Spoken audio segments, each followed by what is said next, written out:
I was hesitant about this. I think that's the word, isn't it? Hesitant about this. Because I thought, well, I discussed it with Charlotte, who's producing today, or Ricky is sort of producing from a remote place somewhere, Lord knows where.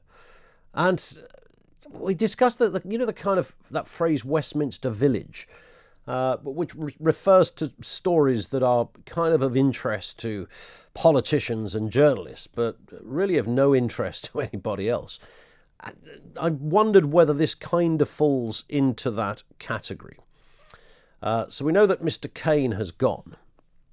He was offered the top job. He was Director of Communications at Downing Street, offered the job of Chief of Staff. That is an incredible gig to get. You don't get any closer to the Prime Minister. You're involved in all decisions. And people often cite Jonathan Powell, Blair's former right-hand man, who almost single-handedly, was the fellow that really brought us the Good Friday Agreement from this side of things. Kane didn't want that job because he knew he was up against it. There were internal wranglings. We'll come back to all of that. But Boris Johnson, today we learned, just a day after we learned that Mr Kane is going, that Dominic Cummings is leaving his position as well. And how does this interest people outside the Westminster bubble? Well, if it doesn't, frankly, it should do. And it should do if you look at the state of our government over the last 6 months. That will give you an idea of what has gone wrong in the communications and advisory department. That will tell you everything you need to know about the way lockdowns have worked, some of those disastrous car crash press conferences, the unanswered questions, the unfathomable elements of this entire story. That's just one part of it. Even where we're at on Brexit, where here we are, a week away from deadline and still no progress has been made. I'm putting this firmly at the feet of Cummings, okay? So we know he's going to leave his position at the end of the year. Mr Cummings originally said that rumours of me threatening to resign are invented after speculation, of course, after Kane went. But he added that his position hasn't changed since my January blog when he said he wanted to make himself largely redundant by the end of 2020. I have no idea why that would be. A senior Downing Street source said Mr Cummings would be out of government by Christmas. It was a very curt and quite a blunt way of announcing that. Many speculating there was no question that the announcement of his departure was accelerated by the turmoil in Number 10. Let me give you a bit of an insight. I loathe these guys, Kane and Cummings and co. They're not your friends. They're not your allies. You think they're on your side because that's the game they kind of play. These are a group of lads, the lads that you'd see in the bar that make too much noise in the corner, and you keep looking over thinking, well, who are these guys? And they don't much care that they're making too much noise in the corner. They wouldn't buy you a drink, and they'd think that urinating over the landlord was all part of a night out. You know, those kind of people. They've been watching for years from the wings, thinking, I can do that job. They have their own kind of world view of things. I'll give you an insight as to how some of it works, because this lot that were meant to be on our side, okay, that's, if you think about it, the mood music around. I appreciate this is a stretch if you're not largely familiar with these people, but you'll be familiar with the roles of these people. Just think senior government advisors and those in charge of government communication. They loathe the British public. We are scum as far as they are concerned. They had a worldview and they used you and I to try and achieve that. They loathed the system. They had a die-hard hatred of systems and institutions without ever having the kind of intellectual apparatus to weave into place new ones. They loathed conventions of government. They set about changing it, but with no plan. They've been barking into the ears of the Prime Minister for ages now, when they could be bothered to let him know what they were planning. They came up with idiotic schemes. I mean, to me, one of the greatest is we're getting rid of freedom of movement. We've got to sell that. Got to sell that to the people. But having so many exemptions to freedom of movement that it kind of ceases to really have any relevance in the way that that was sold. As long as they got what they wanted, they were happy. They were happy people. If they weren't toys out of the pram. These are not good. These are the bad guys, by the way. We talk about politics and we talk about the issue surrounding MPs and is there corruption here, there and anywhere else. And actually the problems often lie internally and much closer to the Prime Minister than a Secretary of State or a minister is. It's those guys. School kids in a big man's world allowed the run of the sweet shop. And you have to think back to, and I'm going to ask the question, have we got our government back? Somebody here just says, Tribal Shaman says, Ian Collins is on and now preaching hate. What? Are you listening to this? Because I have an opinion on one of the most senior ranking people, an advisor to the Prime Minister, leaving his position. Man alive. Barnard Castle. This was the man who took an hour round trip to a beauty spot on his wife's birthday to test his eyes. Remember? Can we hear that again, Sam? Let's have a listen. Because remember, that this was the moment that people who weren't familiar with Dominic Cummings first saw him, and certainly it was the first time they heard him, and he wheeled out this load of guff. My wife was very worried, particularly given my eyesight had seemed to have been affected by the disease. She did not want to risk a nearly 300-mile drive with our child, given how ill I had been. We agreed that we should go for a short drive to see if I could drive safely. Right, okay. So aside from all the kind of advice from the police and any motoring organisation, that the idea that you wanted to test if you could see by driving a car on major UK roads, aside from that, this man was taking the piddle out of you. Who but a lobotomised chimpanzee would have believed that? Here's the thing, though. He could have said sorry. Wouldn't that have been a breath of fresh air if he'd have just said so? He couldn't say sorry, because that never apologised, never explained. Who thinks that's a good thing to do? They have their own theories as to why they believe that if you apologise, you open up, apparently, more cans of worms in doing so. And if you concede, then you have to resign. It's all of that kind of caper. Wouldn't that have been a great moment? So I think Boris Johnson has been duped on this. Now, you could say, well, hang on, he's the Prime Minister. He's experienced enough and been round the block enough to call this himself. That should have been the point that Cummings went. Of his own volition, frankly. He should have just said, look, I royally messed up. The first part, when he said, we left London to go to Durham to be with the family, the family were ill and we decided to leave. I half get that bit. And I said this at the time on Talk Radio. The bit about testing the eyesight is utter bunkum. I mean, this is complete high-octane nonsense. This is laughable territory if it wasn't such a serious subject. Remember at the time how serious everybody was taking the lockdown. It's kind of slightly changed on lockdown too. But at the time, man alive, I mean, this was, unprecedented stuff. He went on a day trip on his wife's birthday to test his eyes. I mean, when they concocted that one in the corridors of power, I mean, did the Prime Minister see what he was going to say first? Remember, we waited for that press conference. We waited for ages and ages and ages. There was that picture of the bench in the garden. Who is this man that's going to walk out? And this guy that didn't sound as most people thought. For the first time ever, he was wearing a shirt, I think, as distinct from a kind of grubby T-shirt thing. My point is this. My point is that our government has been woeful over the last few months. Have we now got our government back? 0344 499 1000. And I'll use that word hesitant again about throwing this out there. I don't know how much of an interest this is to the wider public, but I'm quite emphatic on this. It should be of interest to all of us. It should be. This is a new broom, and all those other metaphors and analogies that will be thrown in. A clean sweep. This is a whole new chapter. Or it could be. It could well be. A different kind of team, we hope, will now be going into Downing Street that can proffer advice that gets us out of this current mess. Look, if you're the government, it's a national sport to think that your government is woeful from time to time. But I want to support this government. I want to support Boris Johnson. I want Boris Johnson to succeed. I want him to succeed on COVID and coronavirus. I want him to succeed on Brexit. I want this man to work. I want this, but the horrors of what could come our way in 2024 don't bear thinking about. So he ain't going to achieve that, all the while the likes of Kane and Cummings are around the place. 0344 499 1000. Have we got our government back? That's how I'm seeing it. And this maybe is just optimistic stuff. I don't know.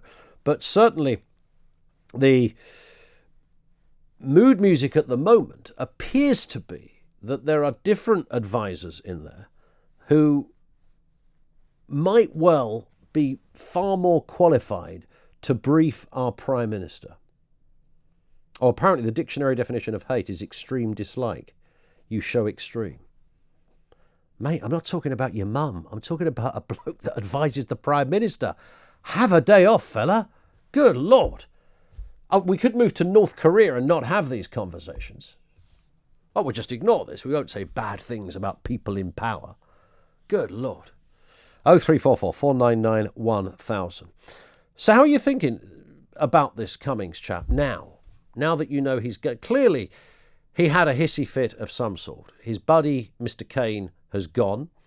And he's now going, which by anybody's measure has been accelerated. Even if he was going at the end of the year, I doubt he was going to fully leg it. I want our government back. I want there to be a coherent, clear-thinking government that doesn't come with other agendas. It doesn't come riddled with outsiders' ideology and their worldview of how things are meant to work and how things should be executed in government. It will come from a clearer message, I hope, from those now around Boris Johnson, whether that's Allegra Stratton or many of the others that will be working in that field. I want our government back. Do you sense, as a result of this, that we've got it back? These characters were not on our side. They were on their own side. They just simply had they wanted to tear up the civil service, okay? So I get this, all right? I would tear up the civil service. I understand the desire to want to do this. But if you want to do something like that, you have to have a big fat plan in place in order to, and you don't do it all at the same time while Brexit's going on, man alive. I mean, all these other areas of life that are all happening. And you look to yourself and you think, no, this is just all shades of wrong. These people are not very good. They're not very good. And prime ministers need good people around them. You know, David Cameron's government went a little bit skew-if when Andy Coulson left the scene. Now, I know that there were unfortunate reasons for Mr Coulson's departure from Downing Street, but he was the real glue in that relationship because he was able to bring to the table a sense of normality. This was an ordinary bloke who came out of the estates of Essex, who was advising the Etonian Prime Minister. That's what you needed in that role. You needed somebody like that. That was the kind of Alistair Campbell type role.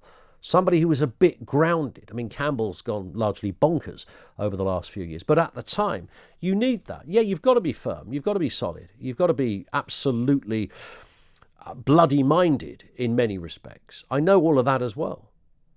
But your Cummings and your Cains were not the people to do that.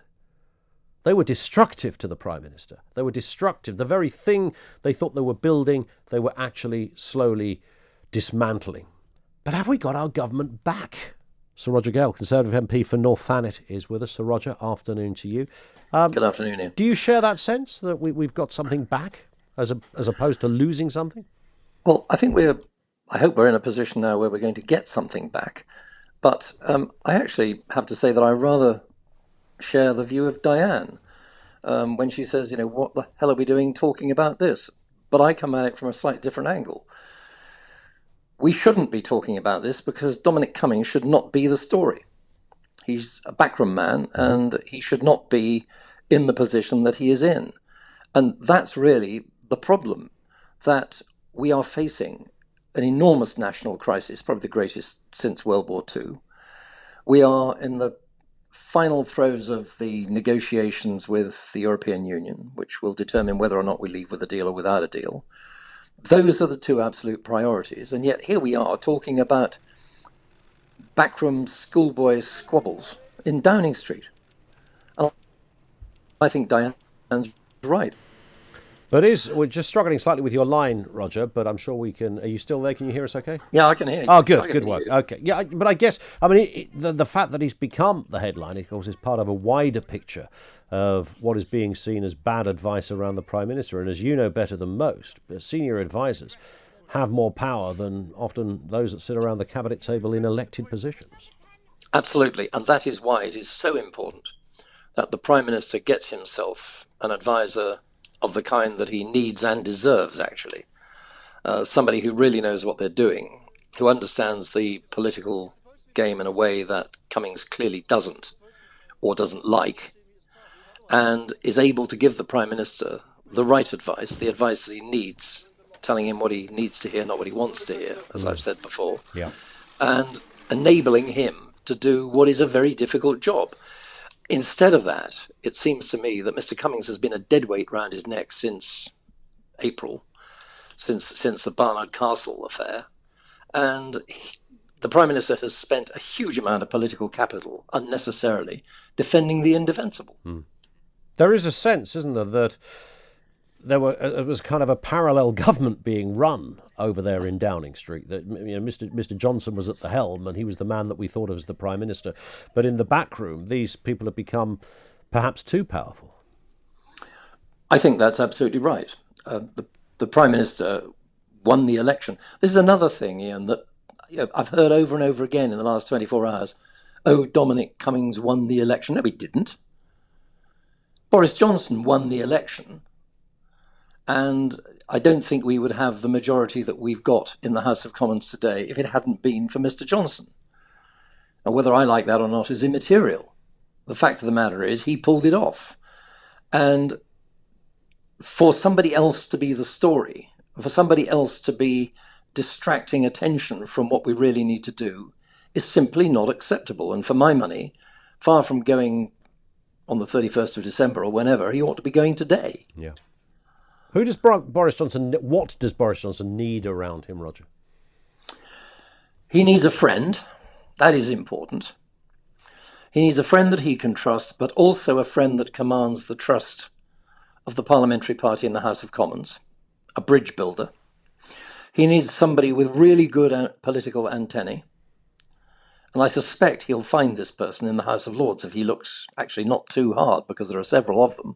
Yeah. He needs somebody who's been there, seen it, done it, knows what he's doing, can spot an elephant trap instead of walking straight into it, and can tell his boss, the Prime Minister, what he needs to do to enable him to get on and do the job that the country wants him to do, which is to run the country. And on that point, Sir Roger Gale, thank you. Conservative MP for North Thanet. I think that's all fair enough, isn't it? There's got to be somebody who's more of an ally in many respects. I don't dispute Mr Cummings was to a degree an ally, just the wrong bloke for the job. I mean, he had it seems a single aim, which was about Brexit. But that isn't, as Roger Gale just said, I mean, he wasn't voted in last December. Boris Johnson was the guy that got an 80-seat majority because people liked the cut of his jib. And the people around him should reflect that. And when they cease to reflect, the Prime Minister and all that got the Prime Minister into power, then the Prime Minister has a problem. And the Prime Minister needs to replace that person with somebody better, not somebody worse. I mean, Tony here says, Ian, you are a lefty mole. Sorry, is Dominic Cummings now an elected official? I'm not talking about replacing the government. I'm talking about giving the Prime Minister a better person so we can continue with make the government better and stronger, and a government that doesn't lose its way, because this government, boy, has it lost its way in the last few months. In the last 6 months, it's absolutely lost its way. 0344 499 1000. It's Ian. Lines are open now. Have we got our government back? Are you sensing that out of this story? Is that the way we need to look at it? It's given me a slight spring in my step, because I can now hope that the advice Mr Johnson gets, the approach to government Mr Johnson gets, the approach to communications, which has been horrendous